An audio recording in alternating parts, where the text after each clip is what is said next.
actually broke it off with somebody about 3 months ago, but I hadn't seen them in almost a year. So it was like long distance for the last 7 months? It wasn't even really long distance. It was more so we're in the same city, and I told the person what I wanted, and he wasn't ready. What did you want? I wanted a family. I wanted kids. He was making at least 6 figures a year, very stable, and I had known him for almost 10 years, and I was like, if I waited this long, it ain't gonna happen. So, bye. How'd y'all initially meet? I was working at. What's up, YouTube? Hit the like button, share the video. Now back to the content. What's up, YouTube? Atlanta Street Interviews out here with another one. So we got a young lady with us today. How you doing today, miss? I'm doing great. All right. So are you homeless? Yes, I currently am. Okay. And so how old are you? 29. 29. Oh, you look great, by the way. Oh, thank you. And so how long have you been homeless? It's been off and on for a couple of years. Okay. And so do you have any kids? I do have one that's been adopted. Okay. So, yeah. How old? She's 9. 9? Mm-hmm. What age was she adopted at? She was about maybe 3 or 4 months. Okay, so this was when she was pretty much an infant. Yeah. Okay, all right. Have you ever been married? No. No? So the adoption, what was it that caused you to choose to put her up for adoption? It came down to, one, I was too young. I was not raised in a household that was viable for me to raise a child because I just did not have the skills whatsoever. Knowing that, I wanted to provide her a better life, and so that was a sacrifice I made for her, and I needed the opportunity to grow. So when it is that time for her to come back into my life, I'll be way more better off than what I was back then. So Okay. All right, we're gonna put a pin in that. We'll come back to it. So all right, so let's just go back to the beginning. So okay. Where are you from? My dad is military, so I was originally born in California. Did some traveling. My dad retired in Texas, and after he retired, that's where we stayed for a little bit, and they're currently still residing there. So. What part of Texas? San Antonio. San Antonio? Mm-hmm. Hey, man. Hey, shout out all the military kids, man. All the military families. They don't necessarily have a place to shout out, but I already know how it is, man. I got a few military folks myself, so hey, man, shout out to that military. all day. All right, so you kind of grew up a little bit of everywhere. Is that what I'm hearing? Okay. So growing up, did you have both your mom and your dad in the household? Yes, I did. Okay. I did have both of my parents. My mom was a stay-at-home mom. My dad paid all the bills, the traditional. Okay. Yeah. Did you have brothers and sisters? My dad had a son before he married my mom, and then they had me, and then they adopted 2 children. Okay. And so growing up, would you say that you had like a fairly normal childhood? No. Okay, tell me about it. Childhood was extremely rocky. My mother, she suffered a lot of illnesses. She is undiagnosed mental health. She took out a lot of her trauma from her childhood and passed them on to me. My dad, being in the military, being gone all the time, there's not much that he could do about it. And it was just like I was like the black sheep of the family. I was treated like scum. I was treated really horrible, like how my parents treated me. I started noticing at a very early age that other people were treating me the exact same way. And so my first suicide attempt, I was 7. And it just got progressive from there. It got, it's a dark childhood I had. There's no light in that. Was there any drugs involved? No, there was no drugs involved. I do know, like, for my mom, she stayed on medications, and whatnot, but in actuality, I think her doctor should have looked into the possibility of mental illness before just randomly giving her drugs. So what type of stuff would she do? So one of the things that she would, her favorite was isolation. That was like the best way that she could keep control over me. Just pure up isolation, keeping me in my room, keeping me in a corner somewhere.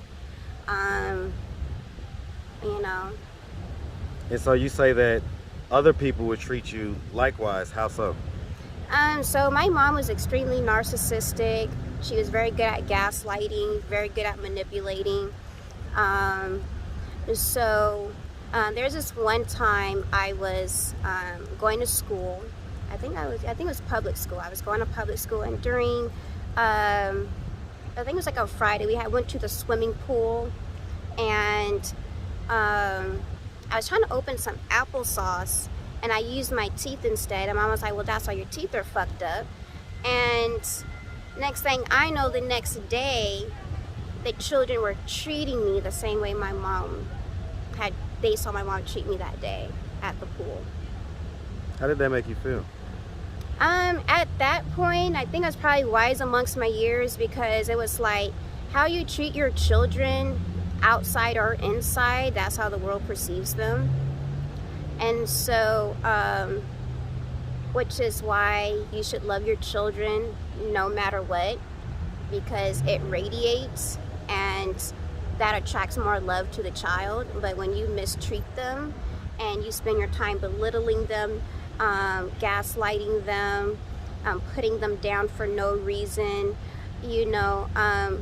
that's what your child attracts. And until your child knows that it's like some kind of curse being put on them, and until they realize how they can go about breaking that, then it's going to keep continuing. Like, that child is like, how do I go about finding better friends for me or better partners for me when all I know is narcissism?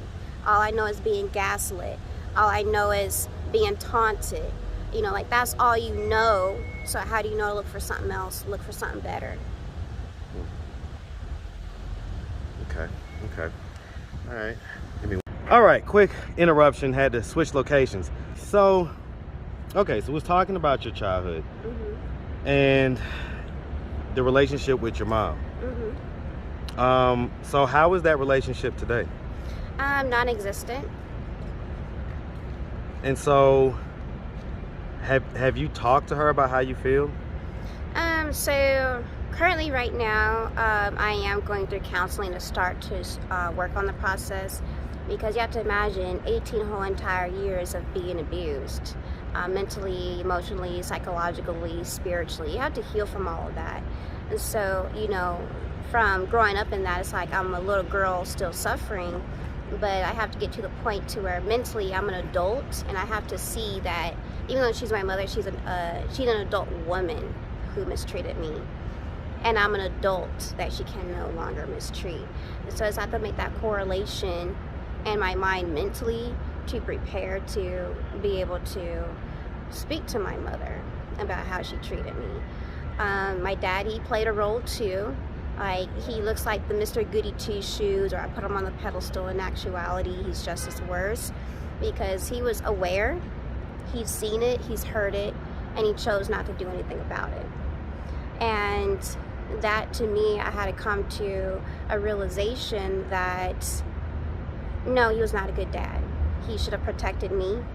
It is said and proven that when girls have fathers in their lives, they're going to pick men like their fathers. And I was picking people that were like my dad. And How so? So, like, what traits, what qualities were similar to your dad? my dad is real laid back.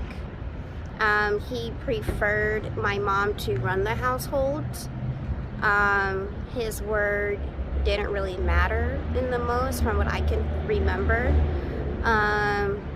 he stayed silent on a lot of the mistreatment that I received. And so men were doing the same thing to me. You know, like they're quiet. They wanted me to do everything, like everything. Clean the house. If they had kids, they wanted me to take care of the kids too. You know, they wanted like literally no responsibility. They just wanted like to financially just be there. And that is not it. My dad was not there for me emotionally. So when I would be in a relationships with somebody and something would happen to me, nobody did nothing. I was like, okay, but you're my boyfriend. What type of stuff? Oh, okay, you're saying that they wouldn't protect you. Mm-hmm. What type of stuff would happen to you? So it could be simply another person walking by disrespecting me, like making a pass, hollering at me. And I would go tell them like, hey, this person tried to holler at me, and they wouldn't do anything. You know, that's kind of like my mom belittling me right there in front of my dad. And him not doing anything. Him not doing anything. Okay. All right. Do they know that you feel this way? They have to feel something, because it's like I haven't been around in like almost a decade. So you haven't talked to them in almost a decade? Yeah, it's been almost a decade. Minus last year, my grandmother had passed away. I did not find out until 3 days after she had passed, which is like the most hurtful thing ever. When I found out, it was through a voicemail, and it sent me down a tunnel. It was like I just spiraled out of control. I ended up reaching out to a family member, and then that extended family member reached back out to my mom, and that's how we did get back in touch. And it didn't even last a couple of days. When you say spiral out of control, what exactly are we talking about? So mental health. I was already suffering mental health anyway, and with the passing of my grandmother, that doesn't necessarily bother me too bad, because I've been prepped ever since I was about 3 years old. She would tell me these things, like one day I'm not going to be here, and she told me how she wanted the situation handled, how she wanted people to feel. But what was not taken into consideration at the time, and even when it actually did happen, my feelings were not spared. There was no communication really, and I was already going through a lot of mental health issues anyway, and for that to happen, my blackouts last year increased to the point to where I was having them and didn't know it, and I found myself in a mental hospital. So Okay. it's been a rough journey. It's getting better, but you know. So let me ask, how'd you get here to Atlanta? So I had been here off and on for 10 years. The last time I moved back was 2020. This is like during like the pandemic, and there is not any jobs in Tampa anymore. So I was paying rent, and there was no money to be made. So I put in a job application out here in Atlanta. They had an interview for me right away, and I came back. Okay. All right. When was the last time you was in a relationship? Last time, I actually broke it off with somebody about 3 months ago, but I hadn't seen them in almost a year. So it was like long distance for the last 7 months? It wasn't even really long distance. It was more so we're in the same city, and I told the person what I wanted, and he wasn't ready. What did you want? I wanted a family. I wanted kids. He was making at least 6 figures a year, very stable, and I had known him for almost 10 years, and I was like, if I waited this long, it ain't gonna happen. So, bye. How'd y'all initially meet? I was working at Target. Needless to say, I was working at Target, and he was shopping, and he saw me, and we started talking from there. And so how long did y'all date? prior to that conversation? We didn't really necessarily date it, but I was regularly over at his house. So y'all just had a sexual relationship? You could say that.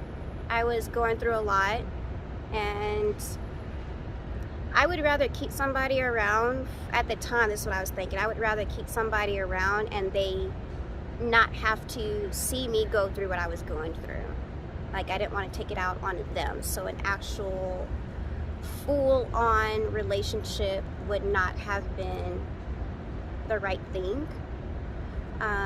But when I got to a healthier mental state, that's when I wanted to pursue exactly what I wanted. And when it dawned on me that this person was playing on that, what I wanted to get me over, like whenever that person wanted me to come over, I was like, okay, so what are we doing? I said I wanted a family. I said I wanted kids. So what are we doing? And then all of a sudden, like, it's like, oh, I don't want that anymore. Didn't you just tell me through text message that you wanted me to have your kids? And didn't you tell me that?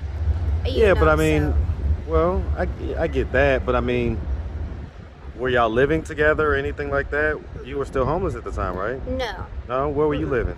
I actually had my own place. You had your own place? So what happened to that? What happened to that place? Okay, so it was more so a matter of